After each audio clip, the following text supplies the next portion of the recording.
Welcome back to my YouTube channel and welcome to another vlog.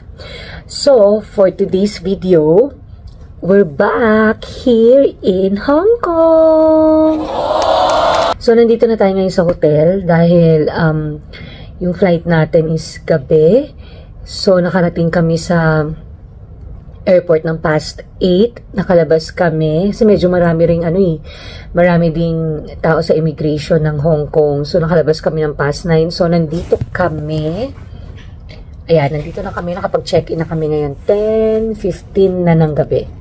So, ang plan namin is lumabas para i-explore. Kasi first time namin dito sa area. Prince Edward Station.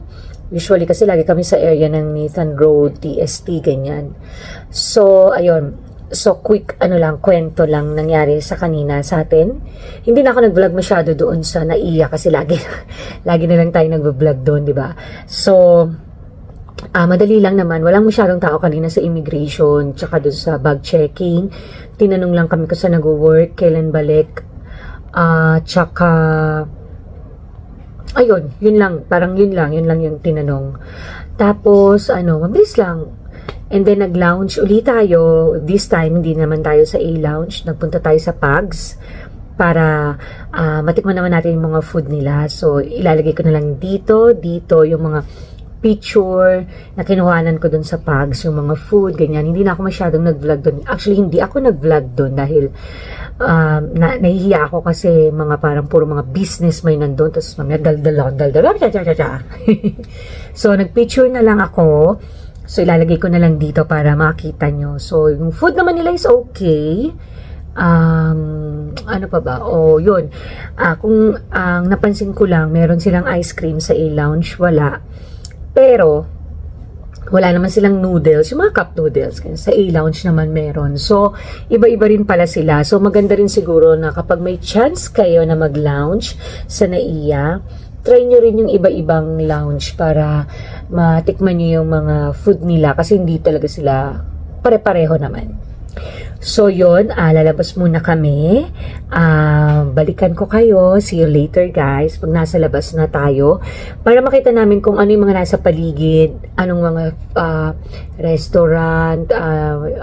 Kung may mga 7-Eleven na malapit. Ganyan. Tapos kung gaano kalayo yung MRT o train nila. Kasi para bukas kapag lalarga na tayo is hindi, alam na natin yung pupuntahan natin. Nabaw sa train, alam na natin kung nasan yung train. So, yun lang. See ya later!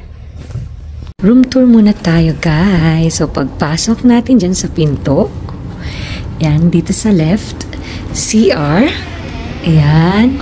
So, may salamin dyan. And then, dito naman ang kanyang liguan with shower. Ayan. And then, paglabas mo dito, malaking dingding. Papasok na tayo dito sa ating mga kama. So, ayan, may dalawang bed. Tapos, nandito yung TV. Yan, nakalagay na dyan yung ating maleta. Tapos, carpeted ang floor. So, meron ditong parang working table. Pwedeng gawing working table. TV. Trash can. Tapos ito. So, nandito yung kanilang kape. Pang-init ng tubig.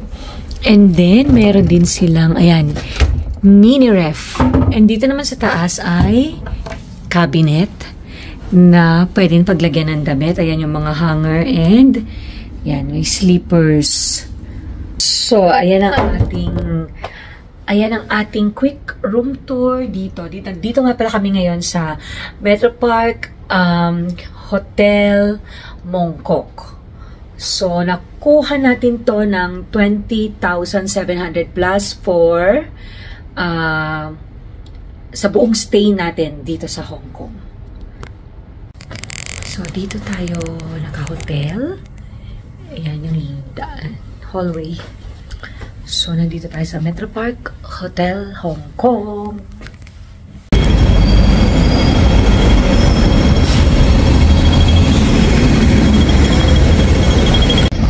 Dahil medyo gabi na, guys.